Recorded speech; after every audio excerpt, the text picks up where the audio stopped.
We are the New York Knicks. I'm back. Back in New York. Well, it's the Knicks. New York. We are the New York Knicks. New York.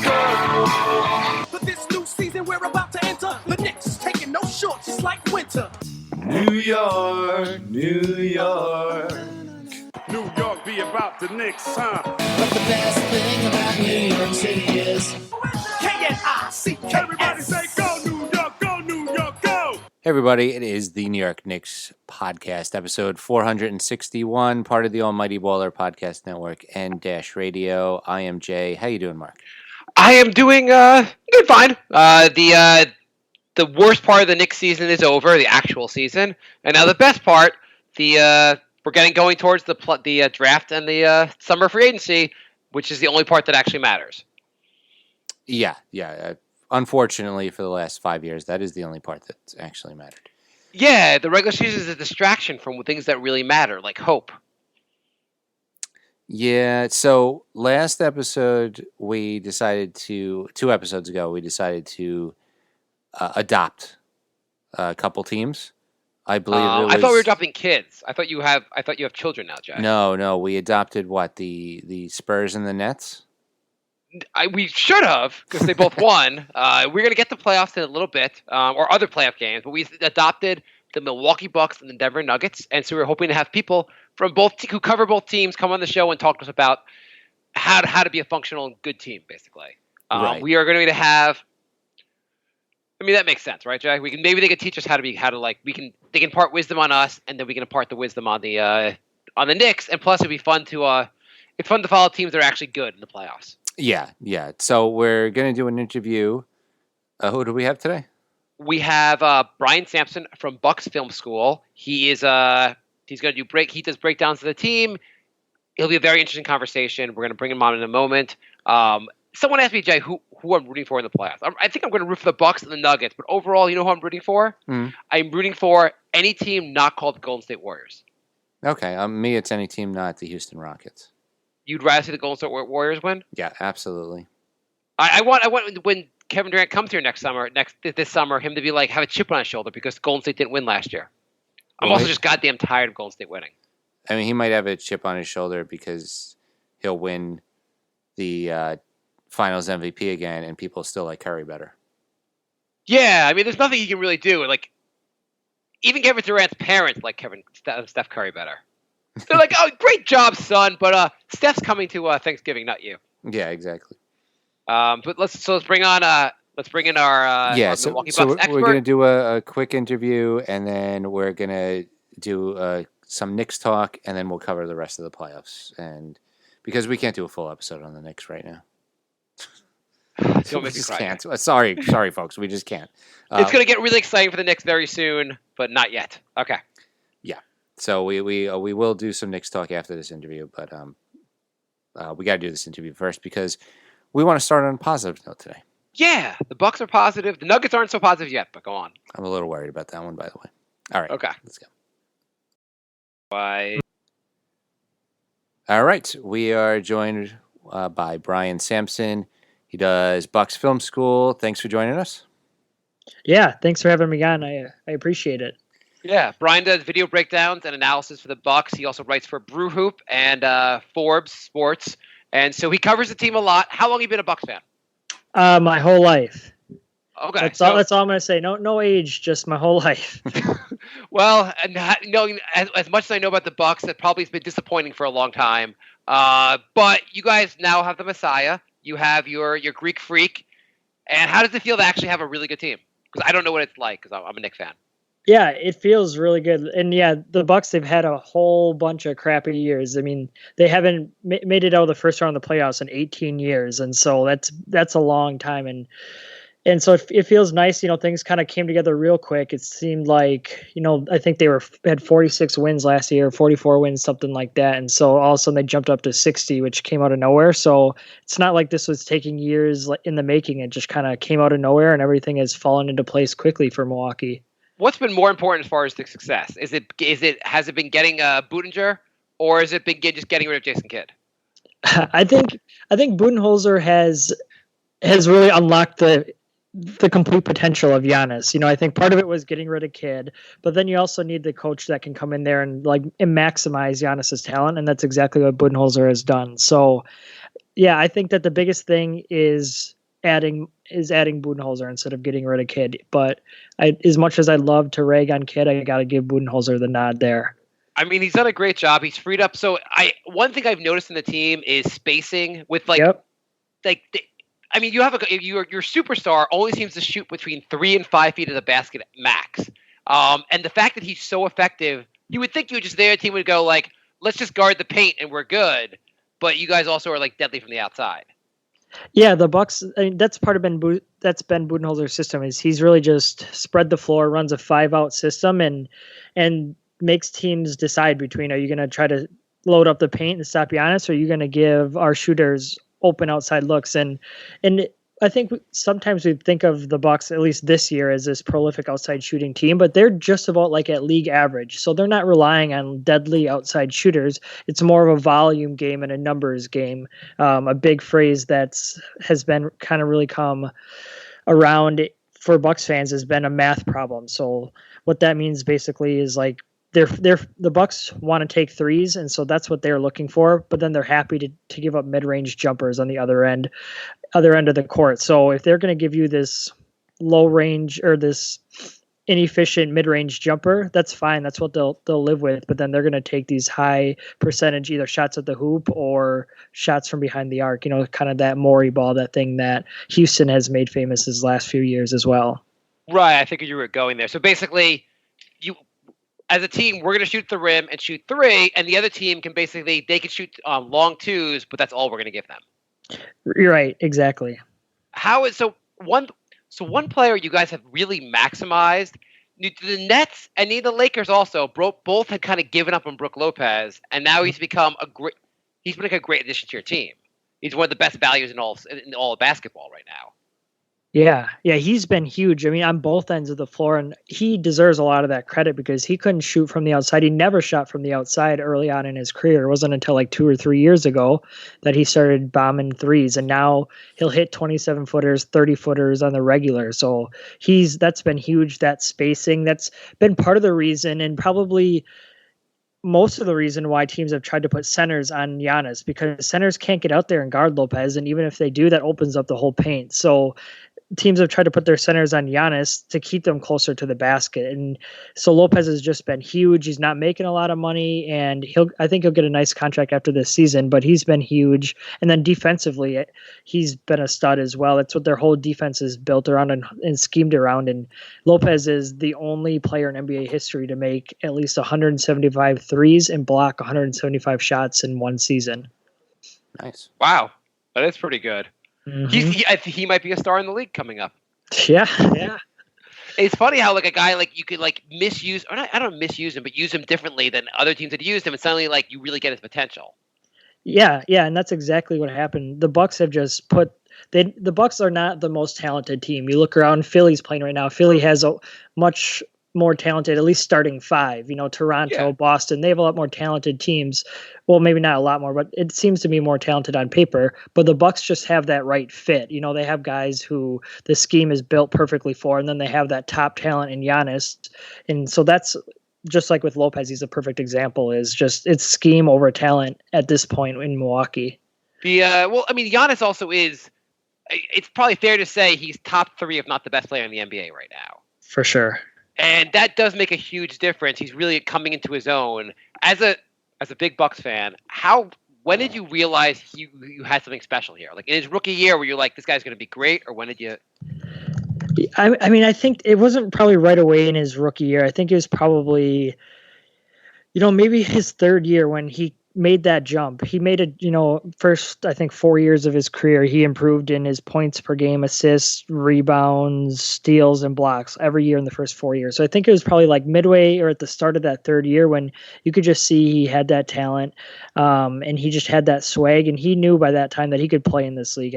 When he first came in, he was probably 2 years away from being 2 years away, but he excelled faster and improved faster than anyone could have imagined. So it probably would have been at the end of that 2nd year, beginning of that 3rd year, where it's what's going on here? Like, can he become a player? And at that point, it was like maybe he can become an all-star. Still, nobody realized that he could come like this far. I don't think, not even his biggest supporters ever thought that. I don't think so. It's really, it's been amazing to watch him grow and just get better every single season. He's one of those guys where, like you said, like they said he has a lot of potential. He's very young, very raw, but he had like this huge ceiling, and obviously he's achieved that. I don't know if you know this, but if he was a Knick, the Knicks fans would have cried for him to be traded midway through his first season. We gave up on everyone right away.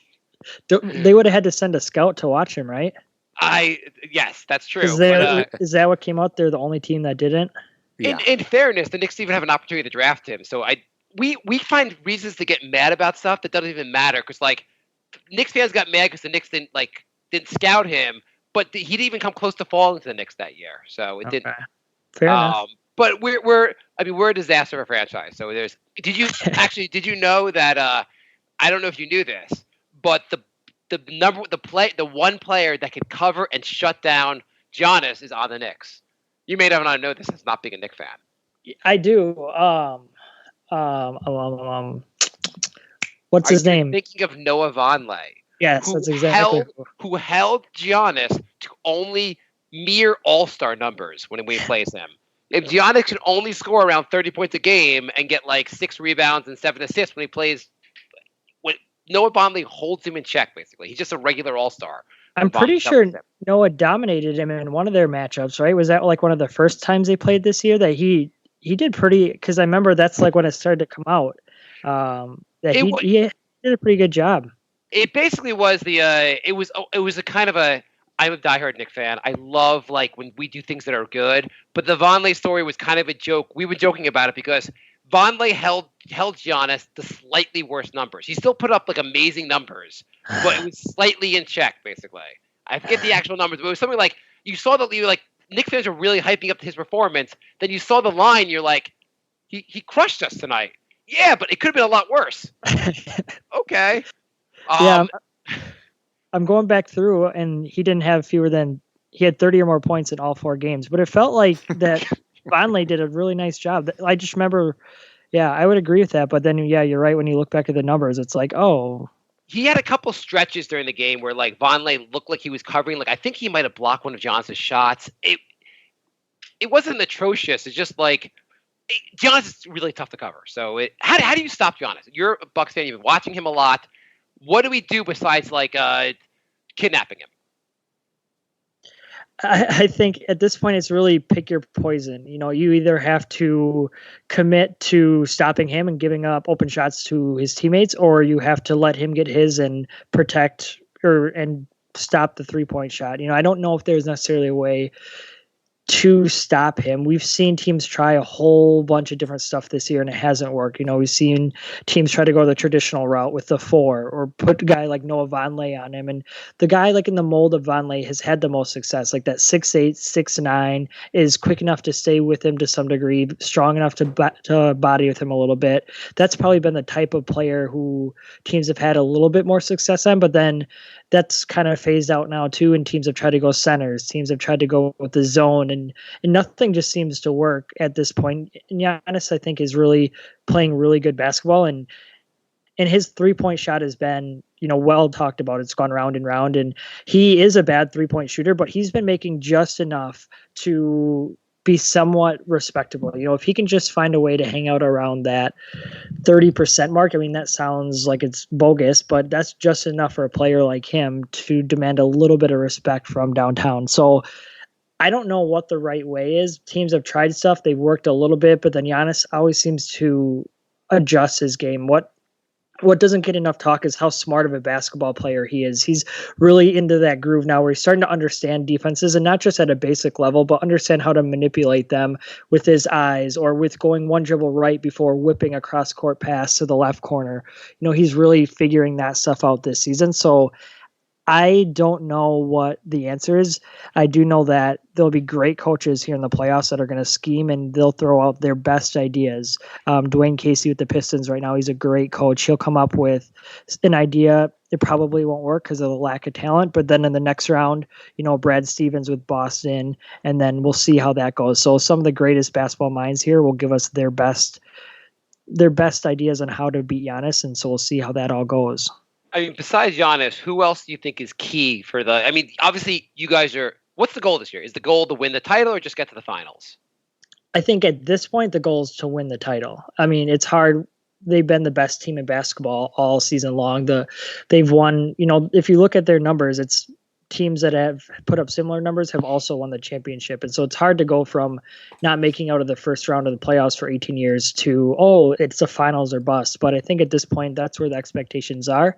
Doesn't mean that the season will be a failure or even a disappointment if they only make it to the Eastern Conference Finals or something like that. But I think that slowly fans have turned their attention toward winning a championship, and why not the Bucks at this point? I mean, Golden State made a similar jump. They went from under Mark Jackson, they were a good team, and then Jackson leaves, they make a huge leap forward and become this dynasty. And obviously, suggesting that Milwaukee will be that good, obviously, is a little bit far stretched. It's unlikely, but I would think the Bucks have as good a shot as anyone going to the finals, and they could give the Golden State a run for their money. Besides Giannis, who do you think is key? What players are key, basically, to doing well? Yeah, I think so. With the Bucks, they don't have that second star. You see all these other teams, they have second stars, they have third stars. The Bucks, they kind of have four options in there to be their second star. And they got Malcolm Brogdon, Eric Bledsoe, Lopez, Chris Middleton. All four of those guys can step up on any given night. So I don't know if there's any one guy, but I think for the Bucks, it's just getting Brogdon back and getting him back into a groove where he can be effective. He missed a lot of time at the end of last year, came back with about a week or two left in the regular season, and then was just awful against the Celtics in the playoffs. And he's going through recovery on a similar foot injury this time around, and they can't afford for him to be ineffective like last year. So I think it's at this point just getting him healthy, and then that way it just gives teams, such fits. A team has to throw out 5 good defenders out there or risk getting blitzed by any one of those guys. So it's hard for me to pick out, but I would put those 4 in that group where they need at least 1 or 2 of them to step up on a nightly basis and help carry the load alongside Giannis. You guys got some additions late in the season post, I guess, the trade deadline. How big of addition has Mirotic been? You guys got Gasol, which I didn't even realize. I forgot you guys even got Gasol. How have these guys? Have you guys been big part of the team? Do you think the big part of success going forward? Yeah, so Gasol, he's still recovering from an injury, but even when he comes back, he won't play. The Bucks are deep in the front court where he doesn't really have a role. So I wouldn't expect to see him unless it's in a very specific situation once he recovers. But Mirotic, he struggled a little bit with the Bucks. He just came back from an injury as well. He broke his thumb. And so Sunday night against the Pistons was his first game back in, I want to say a month or a couple of weeks. It's a month probably. So he was 0 for 5 from downtown. So these 4 games against Detroit is probably just going to be him trying to refine his groove and get his shot back. But he will be huge. His gravity, he's another guy alongside Lopez who can bomb from 27 feet out and can really pull that defense. You can't leave a guy who's a 38% shooter from downtown. You have to stick with him, and that just creates even more driving lanes for Giannis. So I think he will be a huge role once he can rediscover his shot. When you say these 4 games against Detroit, are you just assuming it's a scrimmage and it's over? I mean, I hate when any star is injured. I thought with Blake it would have been a competitive series. Last night's game was a joke. Yeah. Who are you scared of in the East? If you guys say one team we're the most worried about. Oh, Philadelphia. Not Toronto? No. Why Philly? I mean, I'm so much talent. Yeah, I'm not afraid of Toronto, if that makes sense. But if I just had to pick one team, they would be at the top of my list. I think Boston, Toronto, and Philly, they can all beat the Bucks. Nobody would be falling out of their chairs if either one of those teams beats Milwaukee. So it's not that I'm not worried about the other teams. I'm worried about all of them, but I think Philly is the one that jumps to the top of the list because they got those stars who can take control of a game. Embiid can be a disruptor. Jimmy Butler can be a disruptor. JJ Redick, he's a hard guard or hard player to defend. So I think that they just have those players who can really change the game quickly and can do it on both ends. Butler, he's a great wing defensively. Simmons, he sucks on offense, but he can play really good defensively. And Embiid, he's a stud. So I think that's a team that if Embiid's healthy, and right now that seems to kind of be a big if, but if they're healthy, or if he's healthy, they're really scary. Yeah, I mean, you're also the key to Milwaukee's season seems like as much as the offense, it's the defense has been the key to the season for you guys. Yeah, they've been. I mean, their defense. I think they finished the season with the top defensive rating in all of the NBA, which does not get talked about a lot, I don't think, or enough. I mean, they really control the pace on both ends of the floor, and that's why they were able to rack up 60 wins. Is because even if they don't have their best offensive night, you still have to score on them, which is proving really difficult to do. I think it was ESPN, the article I saw today. They were saying they're like, forget Giannis being the best offensive player. They're like he should win Defensive Player of the Year. He was just so good at the rim and just stopping guys. Yeah, I think it's hard because how many awards can one team win, right? Like Giannis is up for MVP, he's up for Defensive Player of the Year. Budenholzer is up for Coach of the Year. John Horst is up for Executive of the Year. Like, are they really going to try to give the Bucks all four of those major awards? So he's been great, but I think at some point, like people aren't just going to vote like a straight ballot for all Milwaukee Bucks.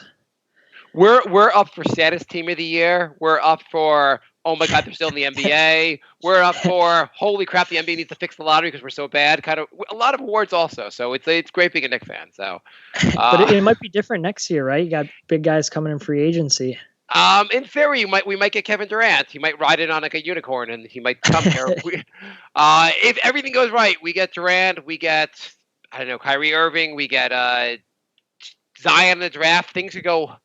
I mean, you guys have built the team, drafted the right guys, did everything you're supposed to. We're like every year being like, hopefully the Messiah signs here. Is there a chance Giannis is going to leave your? When's he a free agent? He's a couple of years away, right? Yep, in 2 years. Okay, so I hate to break it to you, but that entire season the Knicks fans are going to talk about him coming here. He's not going to, but we'll talk about it.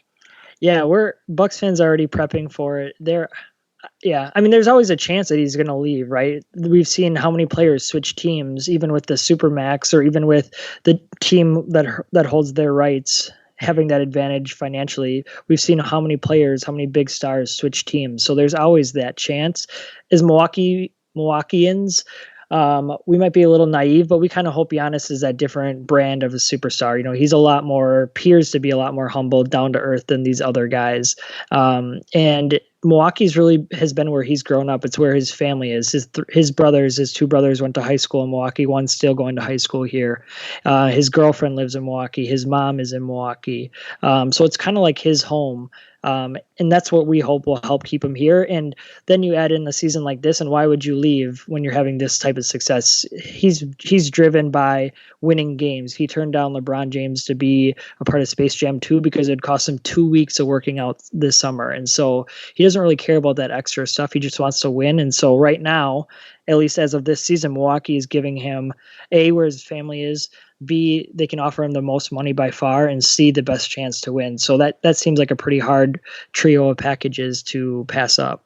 Yeah, I mean, I think the NBA I get players have a right to move, but I feel like it serves the NBA poorly that guys move around so much. A guy like Giannis, it'd be great if he spends his whole career in Milwaukee, and then other teams just try to beat him. Like it's nice when guys stay with their fan base for their whole career. Mm-hmm. I'm sure the fans there are like as diehard as you can get. Let me ask you one last question. If you had to say one of these names 5 times fast, can you say Giannis's last name or your coach's last name? Which one can you say faster in 5 times? Do you want me to say it 5 times? You could try. I don't know. I'm not going to go with Giannis. I'll butcher that one, but I could do Budenholzer. Budenholzer is a lot easier. It is. Yeah. Giannis is almost impossible.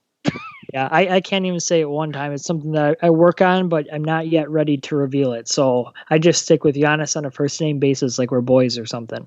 The Knicks had for a short time, I guess it was Giannis's brother. Giannis's much worse, not a real NBA player brother on their they drafted him. He was on their G League team for a little while. Every time we had to say it, I was just like, Akita, not going to say this name anymore.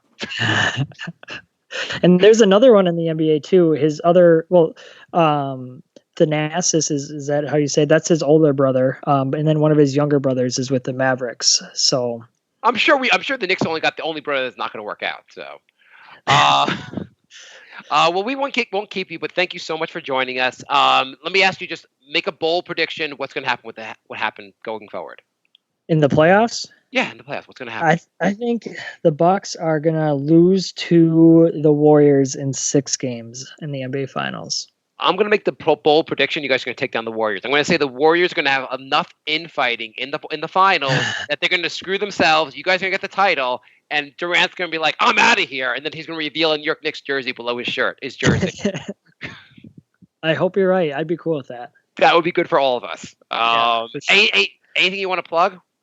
I just follow me on Twitter at Bucks Film Room. That's where you'll see all my stuff. I write mostly about the Bucks for Brew Hoop. I just started as a contributor for Forbes Sports as well, writing about the Bucks there. So you can find me on Twitter at Bucks Film Room. Okay, awesome. Thank you for joining us. We'll let you know as soon as the episode will be up later tonight. We'll send you a tweet when it's up. And thank you so much for joining us. Yeah, thanks for having me. All right, thanks a lot. It's a lot of fun. Yeah, that was good. Yeah, no, great job. That was awesome. It's exactly what we were looking for, and it must be fun being a Bucks fan. It's not fun being a Knicks fan yet, but it must be fun being a Bucks fan. All right, that was a fun call. Yeah, I hope you do not mind all the Bucks talk, but the Bucks are a good organization. I think if if the Knicks could draft a guy like Giannis, obviously Giannis is not too often you find Giannis, but you could draft. That's the Knicks' dream: is drafting a guy, have him become so amazing, and build a team around. That was the dream with KP, right? Yeah, that was the dream. Didn't work out. I didn't see the hype with Giannis for the first couple of years. Maybe it's because we see like just a handful of games a year. They were talking him up out of the draft and saying like this guy's special. He's really raw. They were talking him up the way we talk up like lots of players. Yeah. But it was. I guess it was probably like 2 years in when you started saying like, oh crap, this guy's actually like going to be really good. And then like he took leaps and bounds. Like he's one of those guys where it's like you're like, oh, he's really young. He'll eventually get better and better. Most of the Knicks don't get better. This guy became the best player in the league probably at this point. Is there anyone you'd take over him at this point? Probably not. I'm just thinking as far as best player in the league. Kevin Durant must be so mad because it's like he waited for years to pass LeBron, and he did this year, but so did Giannis. Yeah, I mean, it's also if you said like if you could trade him for any one player, forget the contract swap, he's probably the most valuable guy to trade for. He's 24 years old. He's coming into his own. As good as Durant is, he's also 32 years old or 31. Yeah, if he develops a shot, it's over.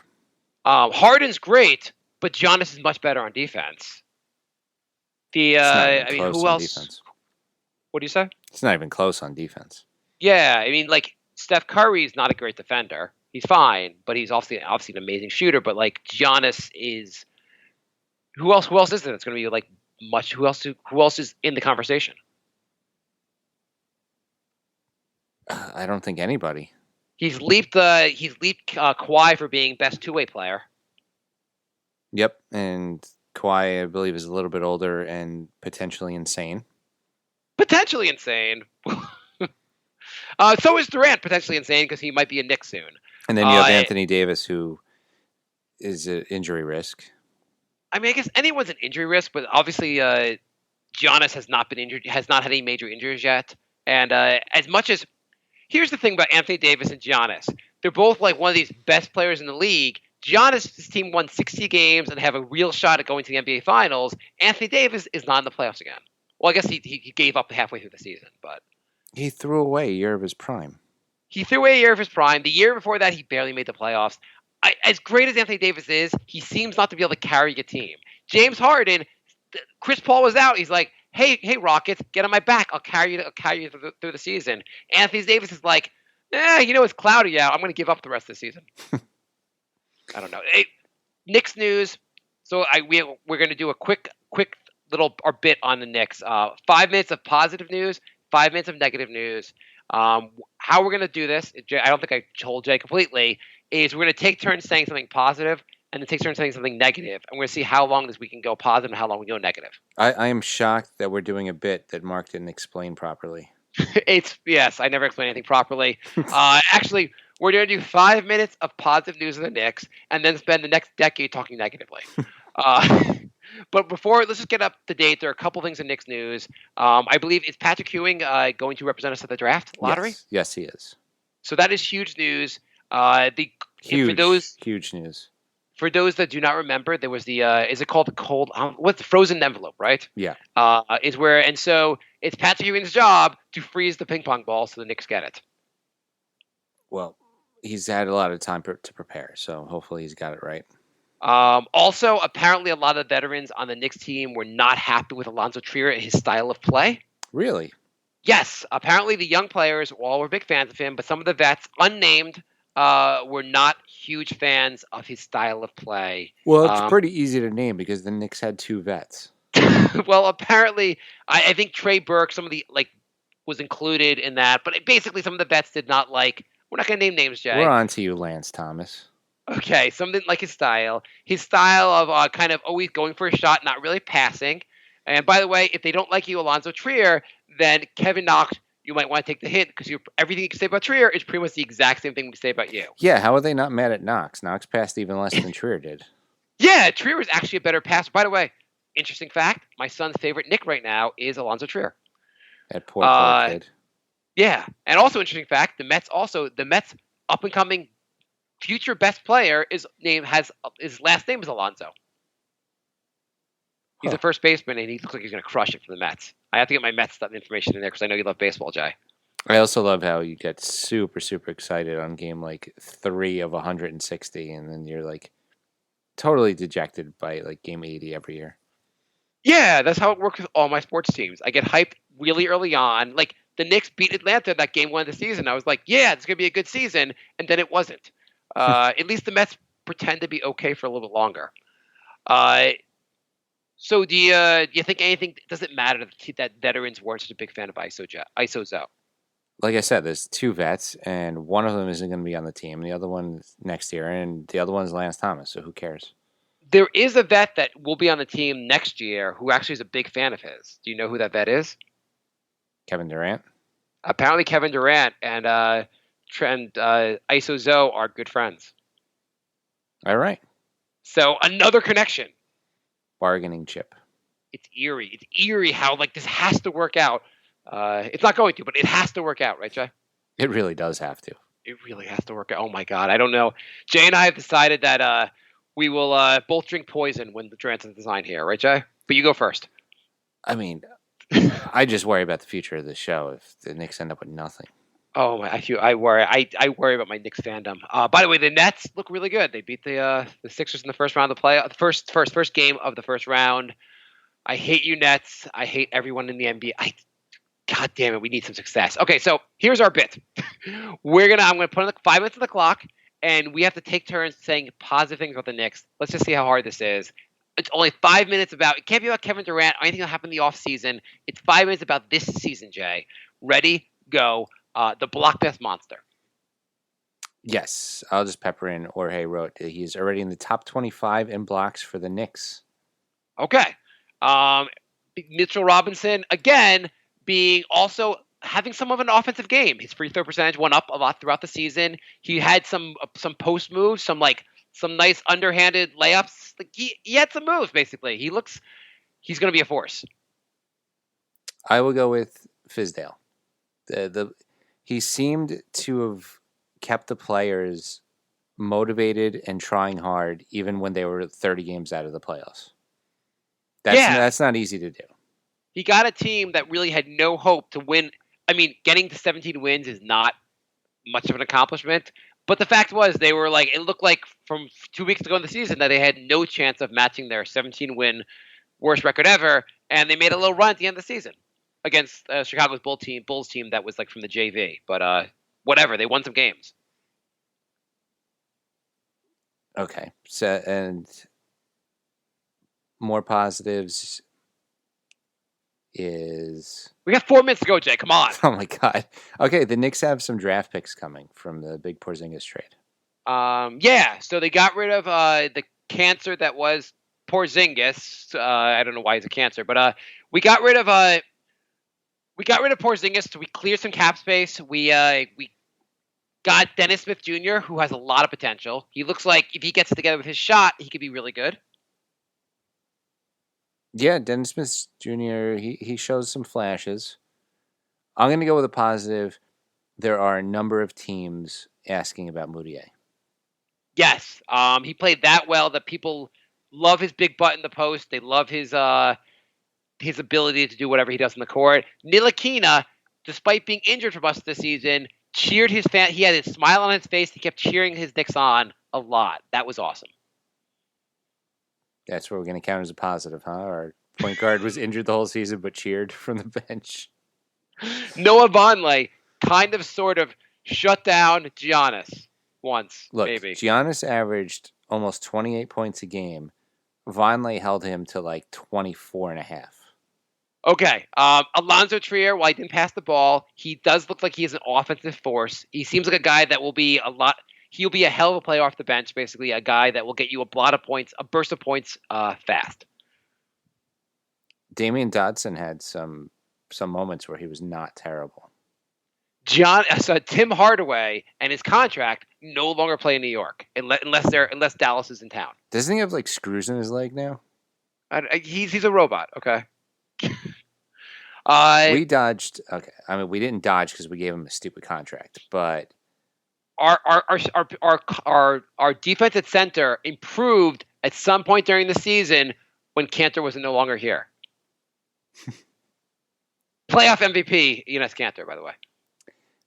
We no longer have to deal with Cantor's stupid Instagram. We're really going now. We're going to Instagram for positives, Jay. I'm almost out. I'm almost tapped. Is this 5 minutes almost up? Kevin Knox improved. He may not have been great on defense, but his efficiency improved throughout the season. His last 15 games or so, his efficiency was up past the 40% threshold, both from the field and from three. He was looking a lot better. There are at least 6 or 7 worse defenders at his position. Mitchell Robinson looks like he could be Defensive Player of the Year. He can throw that ball up. He will jam that ball. He is a force. Get him the goddamn ball now. And he did. Did you know he didn't play college ball last year? Just keep saying Mitchell Robinson until the 5 minutes is up. Mitchell Robinson. I love Mitchell Robinson. What else? The Kadeem Allen looked like a serviceable bench piece. Dotson looked like a serviceable bench piece. Dotson was getting better throughout the year. Dotson looks like a guy that would be he can make other NBA team rosters. I always say a positive is that so many of these young guys got so many minutes that there's no mystery now. Like the Knicks know what all these guys are. So there's no like, oh yeah, maybe if we gave him more minutes he'd be good. Let's give him a big contract and find out. Yeah, so the Knicks, we really gave everyone a shot. If you wanted minutes, you got minutes, and you had a chance to shine. And Mr. Robinson shined. It was like the socialism of basketball. Luke Cornett hit a bunch of threes. He looks like he could be a useful NBA player, which is a high bar in this roster. 5 minutes are up. Oh, thank goodness. Okay. Should we just skip the negative, Jay? Yeah, that's like every episode, right? Let's just skip the negative. Okay. We'll talk more Knicks going forward. I think May 14th is the most exciting day in Knicks history when we get to find out if we get to draft Zion. Zion declared for the NBA draft. Shocking. I could not believe he declared for the NBA draft.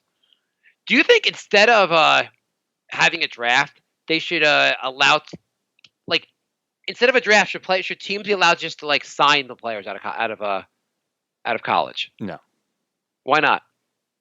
Because then the Lakers would just get the best person every time. Well, the Knicks could get the best person also. Why? When did the Knicks ever sign good free agents? I need to figure out how to get players here, Jay. What if we just, instead of how would the Knicks get the first 5 guys in the draft, and then everyone else gets the draft after that? That sounds more realistic. So what do you think if the Knicks draft Zion, and let's say we strike out in free agency, but we get Zion, how good do you think he really will be? Do you think he could be like a Giannis type for us? He could be. He's such a hard player to read. He looks insanely athletic. Insanely. I would say the shooting would scare me, but Giannis can't shoot. And No, yeah, it seems to be working out okay for him. He looks like, I mean, with practice, obviously, and when working on it, he looks like he might be able to develop a decent three or decent outside shot. I mean, he did shoot a little bit from the outside in college. His athleticism is just insane, though. I guess like the comp I think of with him on offense is like Blake Griffin, which would be a pretty solid guy to get, or maybe possibly more athletic Blake Griffin, or is that insane to even say? No, I don't think that's insane to say. I mean, Blake Griffin, before his injuries, he was insanely athletic, also. Mm-hmm. But he looks like on defense he could be also a force as well. So he's got to be a Knick, right? What do we do when he's not a Knick, Jay? Root against whatever team he ends up on. Yeah, that's true. We do what we always do. Hope for next year. Hope for next year. Okay, so NBA playoffs are going on. Pistons versus Bucks. Why don't we cover what we will do? Let's do you want to do 2 minutes on each series? Yeah. Okay, I'm going to do the clock for each series, starting with the Bucks versus the Pistons. What's going to happen here, Jay? Make your case for. Let's just argue back and forth. I'm going to take the Pistons. You take the Bucks. Okay. Okay, so the Pistons no are so shot. confident that they let the Bucks win by 40, and said Blake Griffin's not even going to play in this series because we got you guys. We got you right where we want you. This is like such a waste of time series. Oh, I thought you were going to say the bit was just a waste of time. No, it's such like. What? Do they really Reggie need Jackson's going to run up your ass. Like, I mean, like we got Andre Drummond. We got a lot of talent on this team. Yeah. I mean, not like well, I mean, we're in Detroit. Like you can't. When the Bucks come to Detroit, it's gonna be a different story. Wayne Ellington. Have you seen Wayne Ellington? He's the one of the better 3-point shooters in the league. He's gonna go crazy. He's gonna go 45 for 650 next playoffs from 3 in one game and crush. Okay, you can't even talk yourself into this. Oh, we have a minute to go here. I'm gonna say Jose Calderon. He, in honor of having been a Knick, he will show up on the court and not do much. I was going to ask if you wanted to do serious takes, but I don't think we could do serious takes on this series. I mean, I think we'll get more serious on other. We got Thon Maker. Thon Maker is going to. I mean, so here's the deal. Thon Maker is going to not tell Giannis when the next playoff game is, and Giannis can be waiting in his hotel and just miss the game. And only Giannis, he'll be in the court like 3 days beforehand, just waiting. The guy's work ethic is insane.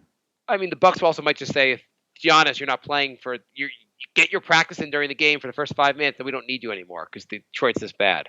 I thought this would be a closer series. Do you think this would be? Would this be even close if Blake was playing?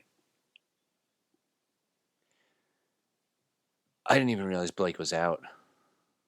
Yeah, well, he's out, and he doesn't like you for saying that. Yeah. No. Oh, yeah, he is out. He's out for the series, I think. Oh. He's always healthy. He had one of his best seasons in years, and he gets injured right before the playoffs. When it counts. Okay, next series. Yeah, but to answer your question, I think it would be a little bit closer if Blake was playing. Yeah. A little bit. They'd probably lose by like 20 instead. I think they'd pull. I think they'd get at least one game in the series if Blake was playing. Yeah, you never underestimate like the power of a star to lead your team to give your team a big night. Yeah, that's true. Okay, Brooklyn Nets or how basketball is done correctly in New York versus the 76ers. The Nets took game 1, 2 minutes on the clock. Do you want the Sixers or the Nets? Can't we just talk about it? No, we have to do everything in an asinine bit. No wonder we never get invited to Knicks meetups. I know. You want to just talk about it, Jay? Yeah, I kind of do. Ah, screw you. Go. Okay, let's talk about it. Ooh, we're going to say, ooh, I think this will happen. This will happen. Go. Like a podcast? Okay, so what do you think will happen? Were you surprised at all? That the Nets won game 1? Yeah. It should be a pretty... I think the series will be pretty close. I was completely shocked they won. I mean, I thought the Sixers would win the series, but I could see this series going 7. I think I Brooklyn might. is a hell. They shoot a ton of goddamn threes. They finally have players that can hit the threes. They're dangerous any night. I think I might have really overrated the Sixers. That is true also. Or is it just that, like, Embiid is a little banged up, and if he's even a little bit banged up, it's a completely different team? He played 17 minutes. He was not healthy for. Sorry. He played like 20 minutes maybe. Yeah, if he's banged, you can't. Embiid, he's a great player, but he can't stay on the goddamn court. You need your best player, and Embiid's their best player. You need to be able to play 40 minutes for you in the playoffs. Well, someone should also tell him to just not try and shoot any more threes. He's not the worst three-point shooter. I don't know if you watched. There was a sequence where they kept getting the offensive rebounds, and he missed, I think, 3 straight threes, and it's like, just stop. He used to be like a stretch center. At some point, like it looked like I remember the Knicks, at least playing the Knicks and hitting some threes against the Knicks. Well, everyone does that. Yeah, everyone does that. I don't know. They have a ton of talent. I just don't know how well their team gels together. All right. I mean, it's got to be tough when like anytime you like miss a shot, you have Jimmy Butler going, "You failed our family." Yeah. So they are up by 20 right now. So is game 1 a fluke, or will things be different when they get back to Brooklyn? I mean, game 1. By the way, the Phillies on a 21-2 run in the third quarter to start the third quarter. So Brooklyn doesn't know the third quarter started apparently. Yeah. So it was a 1-point game going into the half. Yeah, I think to a certain extent, Philly has more talent. They're going to win the series, but the Nets are going to make it close. I'm going to predict this is. I'm thinking in the obviously the Bucks. I think the Bucks are going to sweep Detroit. I think in this series is going to be a 6-game series, and the Sixers will win this. I think that's fair, and I think that'll scare the crap out of the Sixers. I mean, that locker room afterwards must have been completely insane. Yeah. I don't think the Sixers are a good. I mean, we'll see. Butler played really well in game 1. They lost. He must have like just lost his shit on everyone. Do you think they have the talent to like come out of the East? I just don't think there's. I think as much as they've invested in this starting 5, I just don't think they're the best team. I think they have the best starting lineup in the East. Their bench is terrible. Yes, their bench is absolutely atrocious. But you should be able to survive a bad bench when you have like that good of a starting 5. Right. Like stagger them and figure this out. Yes. Like at all times, you should have Butler and Harris or Embiid and Simmons or just some combination of those 4. Should like 2 of them should be on the court at all times. Yeah, with that lineup, they should have 2 all-stars on the floor at all times. Which I think they probably are doing. If Redick gets hot also, you can't stop them. Or not can't stop, but it's pretty tough to stop them. But I think Sixers will not get past the second round is my prediction. Okay, so you don't think they're going to get past Toronto? Should Toronto win? I will. Spoiler alert! I'm going to take Toronto in the next round. And I think Toronto will beat Philly. I think Toronto's just a better coach, a better run team. Well, let's just go right into Toronto, Orlando. Okay. So speaking of upsets in the first round, yeah, Saturday was an interesting day. That one really, like, I thought Toronto might sweep the series. What the hell happened? Kyle Lowry went 0 for 7, 0 for 5 from 3, I believe. Hey guys, I bet I could just not score tonight. We can still win. That's how bad Orlando is. So that definitely didn't help. A couple guys from Orlando got hot. DJ Augustine trashed Lowry. By the way, is it fair to say DJ Augustine should not even play the rest of the games in the series? Just announce his retirement now. His career's never getting better. But he kicked ass. I know, but it's like that should be his like walk off, drop the mic, and go. I'm calling it a career right now. Oh yeah, I've peaked. Yeah, he's peaked. He's older anyway. He doesn't have much of an NBA career ahead of him. He played fantastic and hit those he hit the game-winning shot. Just call it a career right there. And everyone, you just pretend you're injured and pretend like, because you're not going to win the series anyway. Just be like, oh, if Augustine had only played the rest of the way, and you're not going to have a better. It's like Jay. If you don't know, Jay's officially a CPA. That's your mic drop moment, Jay. You should go to work and go, I have a CPA, and drop your mic. You going to do that, Jay?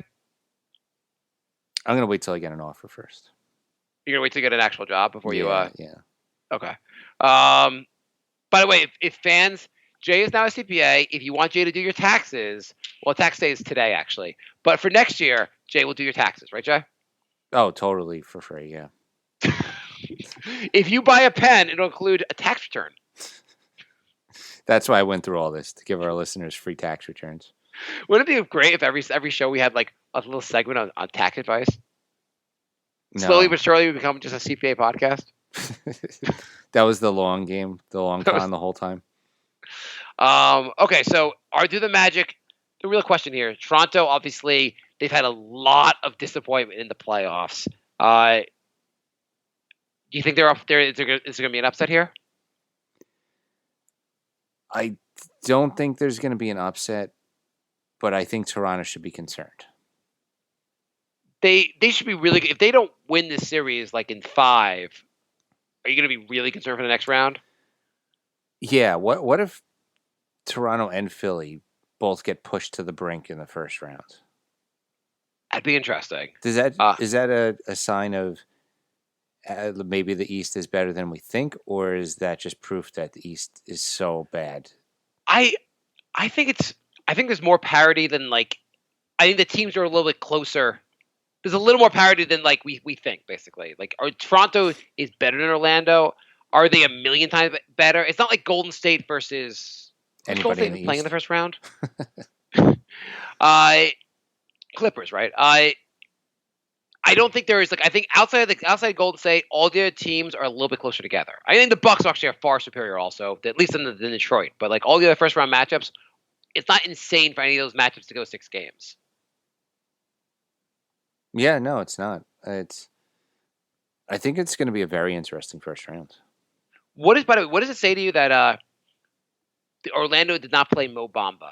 Is Bamba hurt, or is he? I don't even know. I think he's just not good. Yeah. So Mitchell Robinson clearly superior than Mo Bamba. Clearly superior to Mo Bamba. How do you feel about that, Jay? I'm not that impressed that he's better than Mo Bamba. I'm impressed with Mitchell Robinson. I'm not that impressed that he's better than Mo Bamba. Will you be disappointed when the Knicks max out DJ Augustine this summer? And Mo Bamba? And Mo Bamba. Well, he's not a free agent, so it'll be DJ Augustine and Michael Carter Williams. God. It would be a Knicksian move to be like, hey, he was good in that one playoff game. Take all the money you want. And the other guy was a Rookie of the Year. Yeah. He was.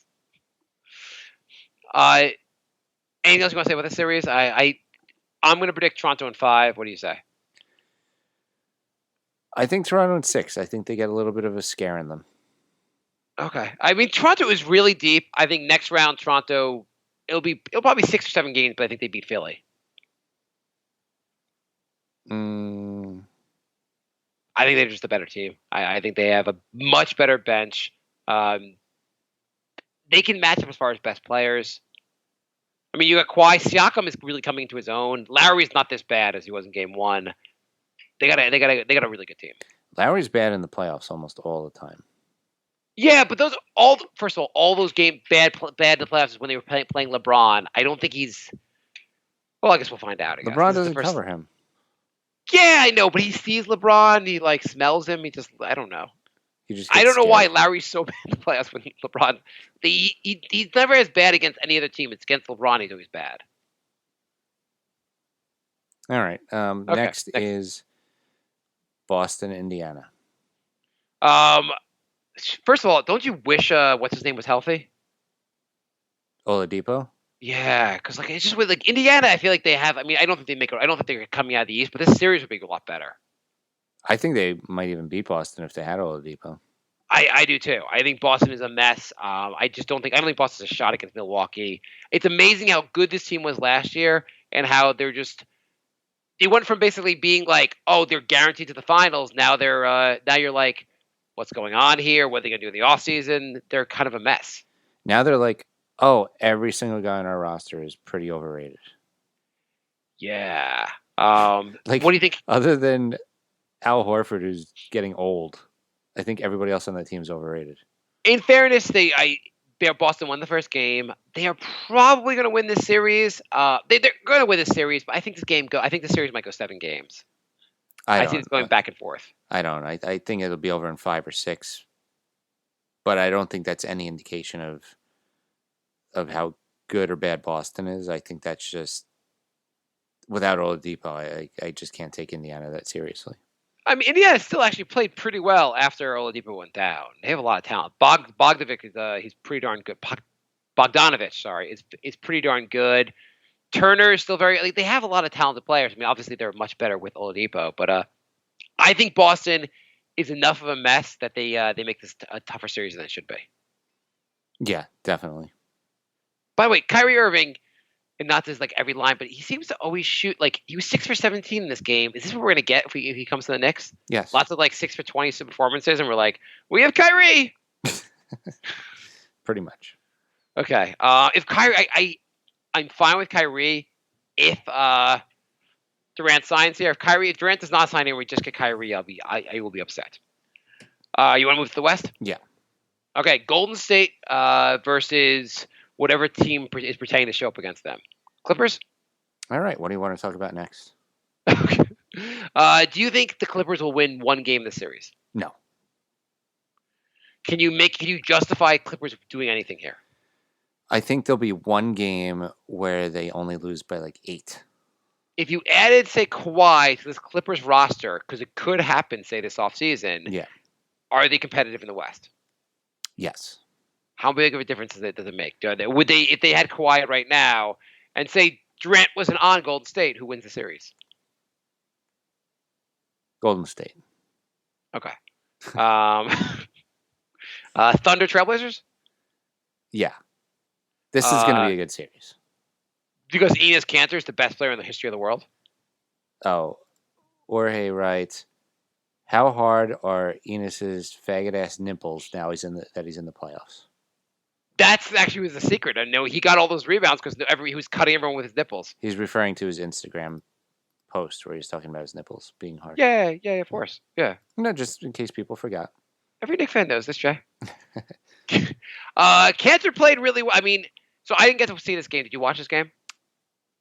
I did not get to see this one. I heard everyone was going crazy about Kanter playing. This defense still is pretty lame, but he blocked 2 shots and he had 18 boards, 20 points. Kanter is a useful player if used properly on the right team. I still think he's too bad on defense. He had a hot game, which he can do, but that's not sustainable and that's not going to keep happening.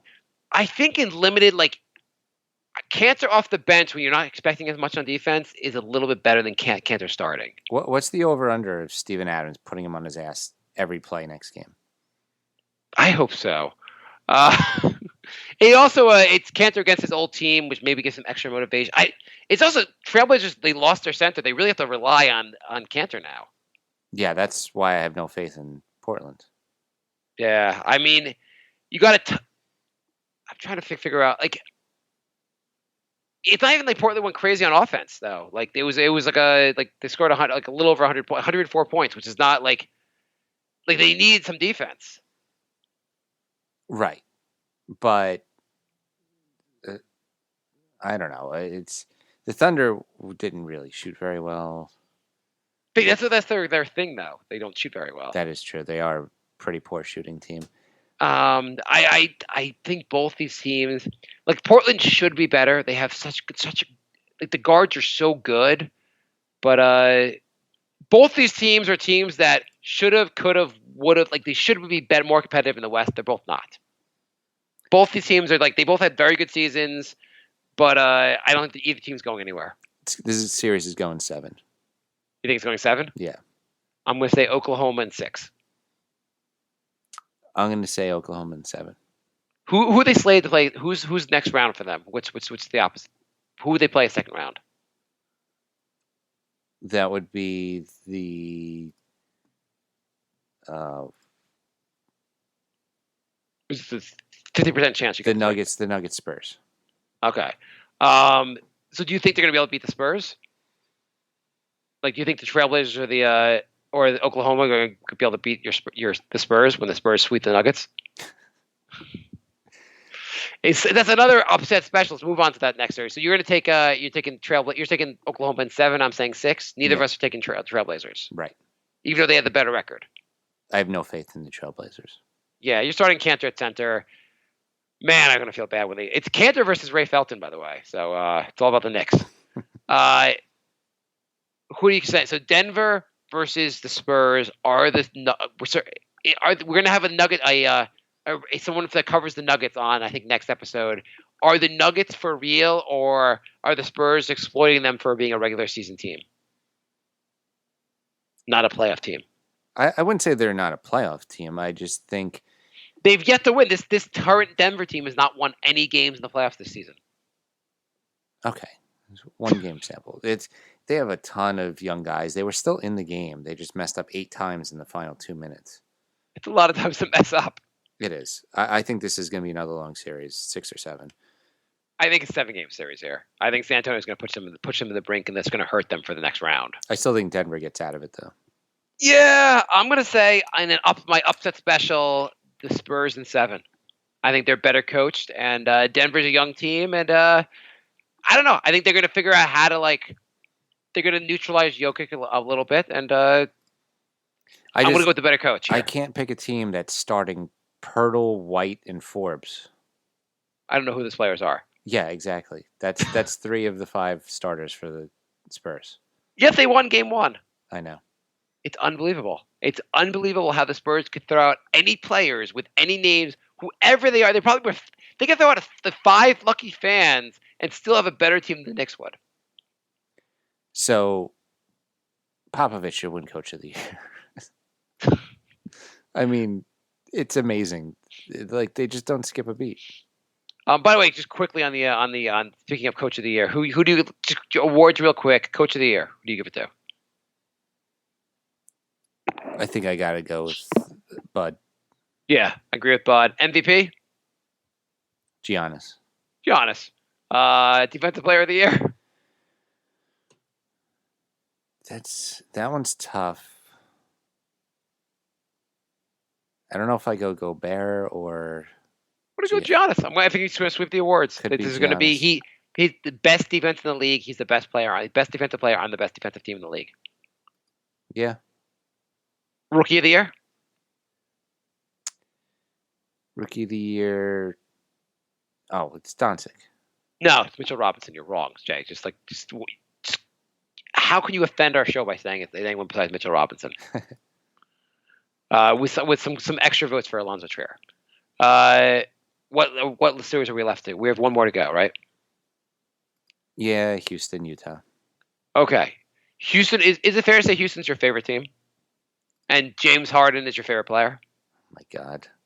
If you could trade straight up right now Alonzo Trier for James Harden, would you do it? No. You would not do it? No. You really hate him that much? I can't root for him. I can't. What if Harden becomes a Knick and you root for the other 11 players on the team, but not Harden? I just can't. You'd be like, yay, Knicks, not Harden. Yay, Knicks, not Harden. We won, not Harden. We won. Screw you, Harden. I just can't do it. He does in many ways make basketball a worse game. But I would be shocked if Houston lost this series. I thought this would be a lot more competitive. I really did. Yeah, well, so who do you think is going to come out of the East? Who's in the conference? Who's coming East and West Conference Finals? East, I would think would have to be the Conference Finals Bucks. Yeah, I agree with that one. We're going to say Golden State also on the West. Who are they playing, basically? So then you'd have. So that means the Bucks would beat either will probably beat the Celtics, which I could definitely see. So then you have Philly, Toronto. I'm going to say Toronto versus the Bucks. I'm going to go Philly versus the Bucks. Okay. Even though Philly's shown me nothing to believe in that pick, I feel like Toronto usually disappoints as well. Most of the time they do. So it's nothing it's fine. It's a fine pick. And Philly's up by 24 right now, so maybe it was just a fluke. The West, I'm going to say in my upset special, it'll be Golden State versus San Antonio. And Popovich will be, no matter what happens in that series, Popovich will be carried off the court. That would be interesting. I mean, they could upset the Nuggets. They upset the Nuggets.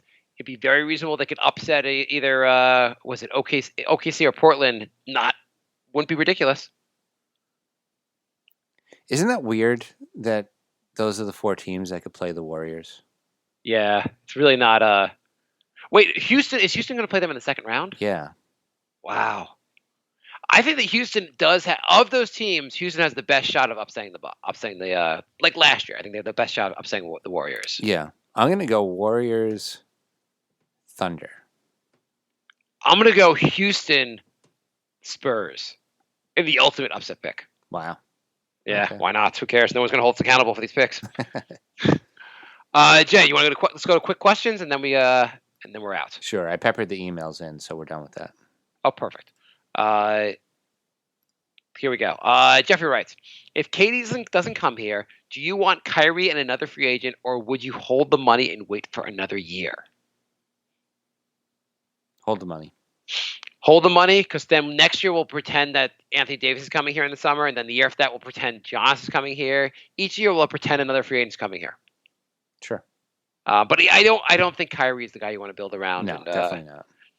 I would rather, Rob writes, Rick Butcher reported that KD was talking to Butler about coming to the Knicks. Do you think KD is trying to get a big 3 together of him and Butler, basically him, Kyrie, and Butler, or is trying to find any other star to join him? I don't think they can do that. The Knicks don't have enough for 3 maxes unless they all want to take, like $15 million. I mean, they did that in Miami. Maybe the big 3 are like, we'll do that to win, build our own team. I mean, if Durant... We're in dreamland. Maybe they're all taking minimum contracts, Jay. If Durant says he's only coming if the Knicks get Butler, I will fight him. No, wait. Here's the question. Would you be so, and I don't really want Butler, but would you be so opposed? It's getting, let's say the choice was Kyrie or Butler. I'd probably take Butler over Kyrie. I don't want either of them. I know, but if the choice is, you have a Sophie's choice here. You got to choose one of these two. I don't know if that's correctly what Sophie's choice is, but oh God, you take. I guess Butler, but I feel like the last 2 years of that contract are just going to be garbage. It doesn't matter. We're playing for this one season. We're playing for the immediate future. Butler, you're going to get more out of Butler than you're going to get out of Kyrie. For 2 seasons. Butler plays a lot better defense. For 2 seasons. Yeah, that's fine. Whatever. I'm fine going in. I mean, there aren't. If you're going to say as far as besides being able to trade for Anthony Davis, who else are you going to pair with KD? The choices aren't amazing.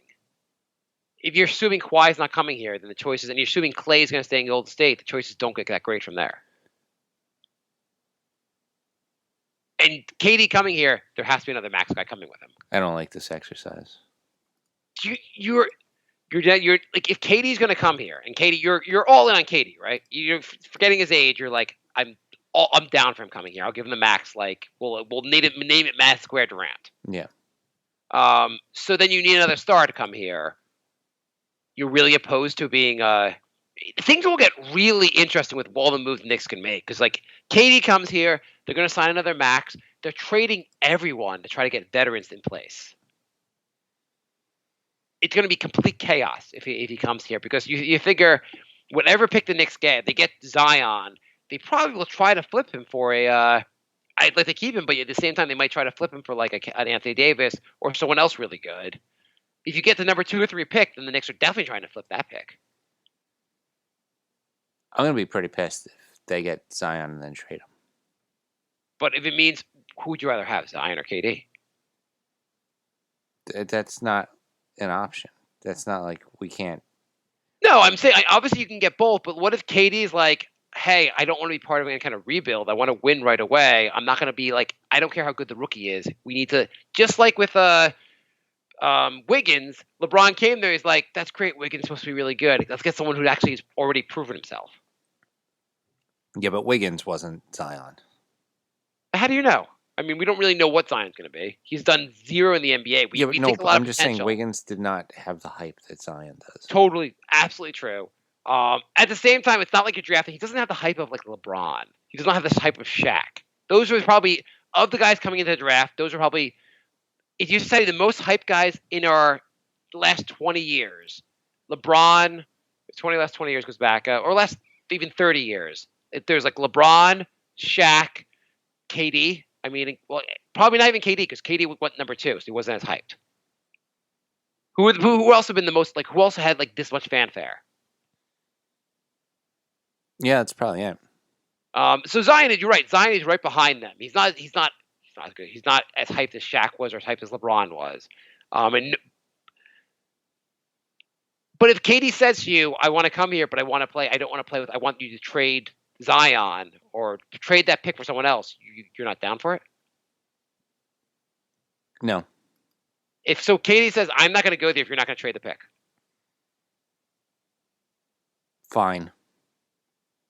Really? So then you're choosing Zion over KD. I don't know. I want one player on the roster that I'm like, oh, cool. We drafted him and we can root for him. Like, watch him. Yeah, you have that. Mitchell Robinson. Let's keep Mitchell Robinson. Don't trade him. I don't think it's... Zion's worth a lot more than Mitchell Robinson in the trading market. Via trade, I don't want to trade Mitchell Robinson. You probably can keep Mitchell Robinson and trade Zion. Obviously, you don't trade him for nothing. You trade him only if you can get like Anthony Davis or someone else that good. Yeah, no, I get what you're saying. I agree with what you're saying, but I don't want to agree with what you're saying. Who would you buy, by the way, just on a side note?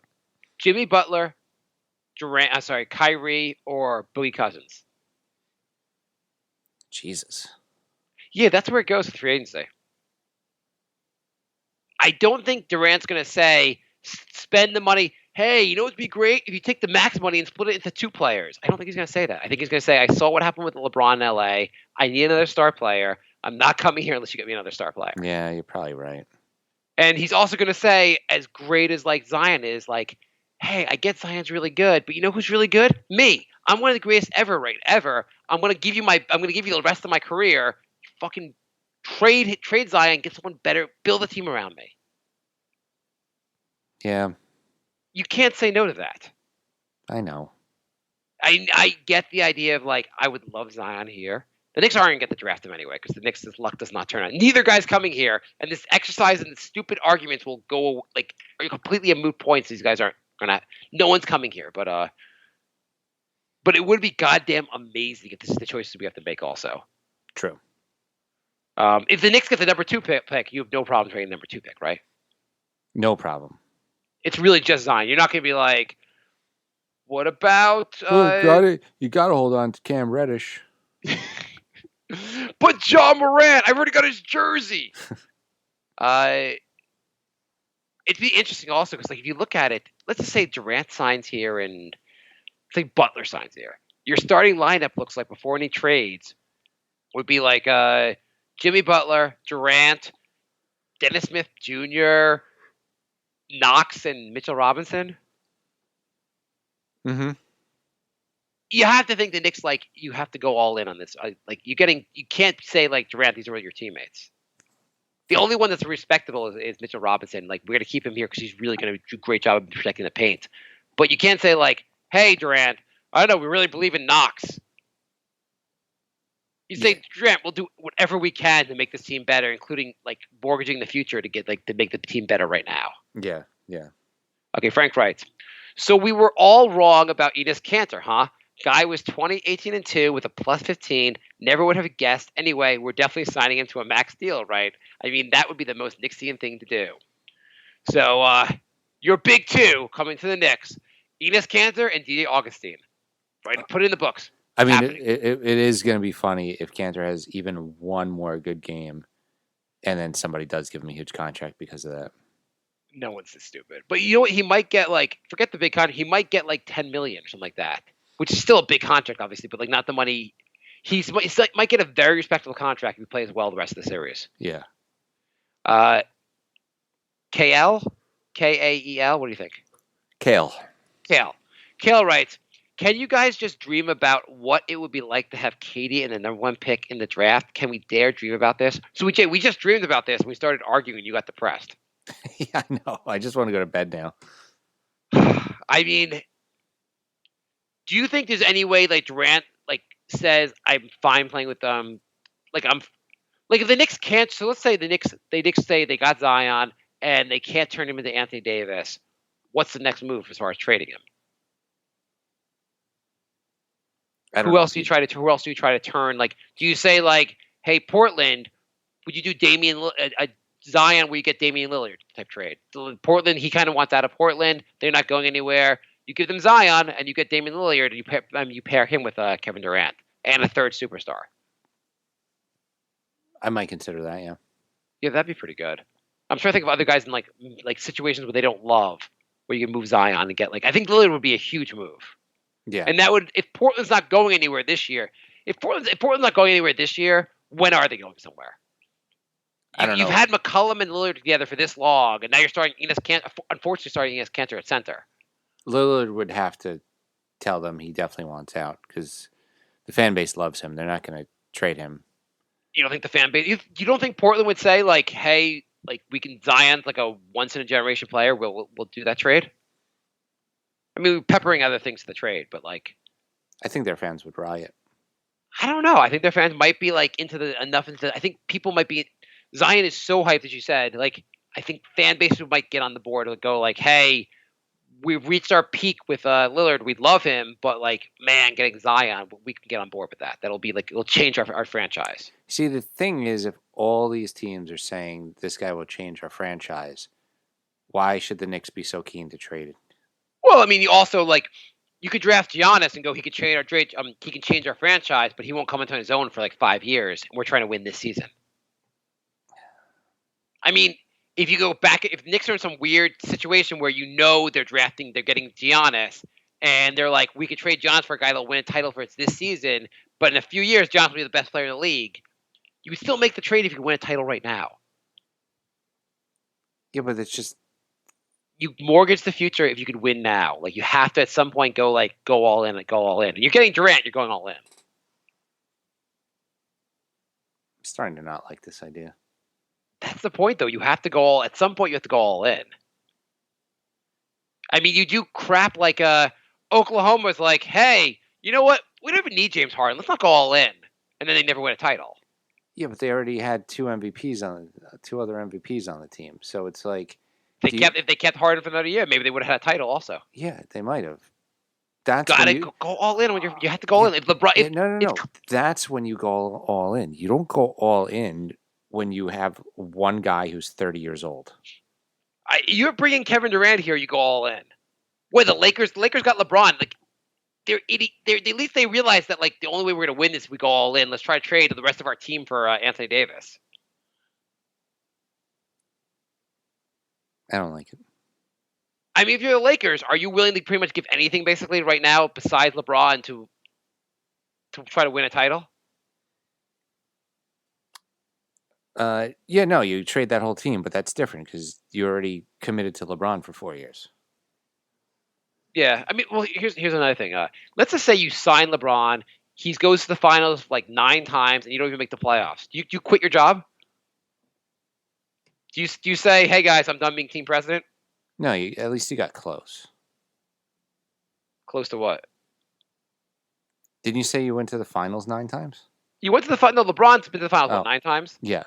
So you sign him, and then your team doesn't even make the playoffs. That's reason enough to quit, right? Well, Magic Johnson? No, I know you're talking about Magic Johnson. I think it was also the fact that they let him like try and orchestrate a trade in the middle of the season and have that blow up in their face. I don't know. He signed like he's like, hey, everyone's going with a lot of shooting. I'm going to go for guys that can't shoot and see how this goes. Yeah, I mean, he did so many bad things. I mean, he got LeBron, which was huge, but he just never was. He wasn't a good coach. He's not a good GM. Like just because you're a really good NBA player does not mean you'll be good at the other facets of the game. So the 2 biggest markets in the country both had enough money to hire whoever they wanted, and they both went for guys that had absolutely no experience in the job. Yeah. They both said like, Phil Jackson, you're a good coach. I'm sure you could run a team. Magic Johnson, you're really good at passing. You could probably run a team too. Yet Sam Hinkie's still sitting at home. Sam Hinkie is still staying at home. Would you trade? What if? Here's one more. Philly situation, they don't win a title this year. They don't win it this year. The things are a little bit of mess there. What if you could trade Zion and get Ben Simmons? No.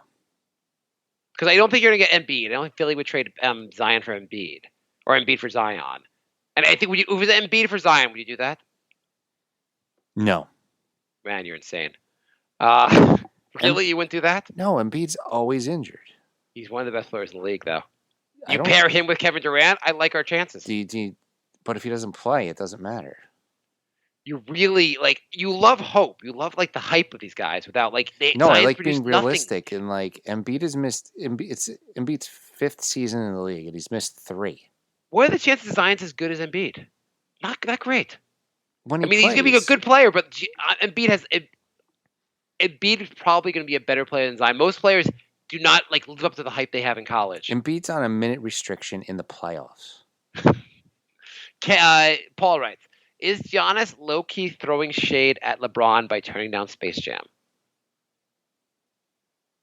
I mean, we heard in our interview that he didn't want to take 2 weeks off from practicing. That's the kind of guy you want on your team. Can I ask you a question? So I have not been following the Space Jam stuff. Is LeBron doing the casting for this? Is it LeBron producing Space Jam 2? I don't know. He's got his hands all over this thing. It's going to suck. Why have they been talking about Space Jam also for Space Jam 2? They've been talking about Space Jam 2 for at least 5 years now. I just don't get why there's even hype. Do you have any faith it's going to be even watchable? I mean, it's not like Space Jam 1 was the most amazing movie ever. It was just a fun movie because you had Bugs Bunny and Michael Jordan. I mean, it was very good. I just can't see how you can make a sequel and not have it be really bad. So that's the one movie I don't think I've shown to my son. I should show him Space Jam. Space Jam's a fun movie. But yeah, I don't think part 2 is working anyway. Who should be in? You know what? Space Jam should be the aliens or whatever. I forget. It should be the Monstars. The Monsters versus the Knicks, and have the Knicks lose. Isn't the game supposed to be competitive though? Yeah, I know. Wouldn't it be great if the Knicks played the Harlem Globetrotters? Paul writes, will John find out who his real parents are tonight? No. What's he referring to? Game of Thrones. Oh, yeah. Paul writes, is Knox's improved efficiency? What did you think of, without spoilers, because people haven't all watched, what did you think of the premiere of season 8? I don't watch it yet. Oh, you didn't? Okay. So I shouldn't tell you they all die. No. Well, I mean, I know everybody dies in that show. I'll tell you. I'm going to tell you one reveal. One of the dragons is wearing a Knicks jersey. Oh, it's a Kevin Durant Knicks jersey. Wow. Okay. Paul writes, is Knox's improved efficiency lately a credit to Fizz's ability to develop players? No, I just think there's only one way to go when you're literally the worst in the league. He improved pretty well, though. I'd say they challenged him to improve on offense. They're taking it one step at a time. I'm gonna fit some credit here. Paul writes, Cantor, 2019-2020 Defensive Player of the Year. Okay. We're not even going to take writes, these questions seriously. Do you think Chris Sale will get back to last year's performance levels? No. The Red Sox suck. Paul writes, regardless of free agency, are there any players you'd bring in on vets minimum for the sake of mentoring? Ooh. And I don't think you're going to get DeAndre Jordan is not going to sign a vets minimum to mentor. No. Paul Gasol?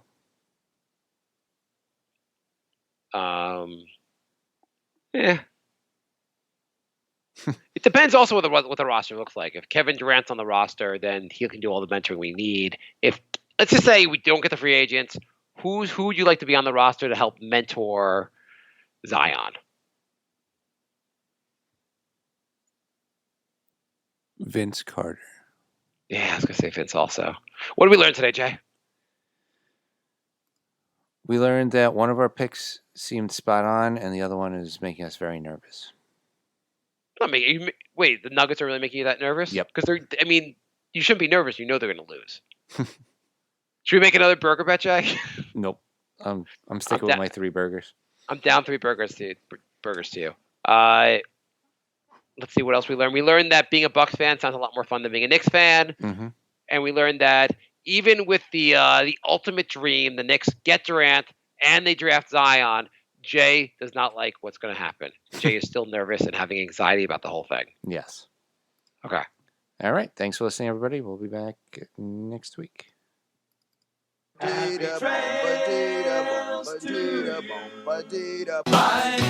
love. Goodbye, everybody. It's all over. Goodbye. It's time to go. This is the end. Say goodbye.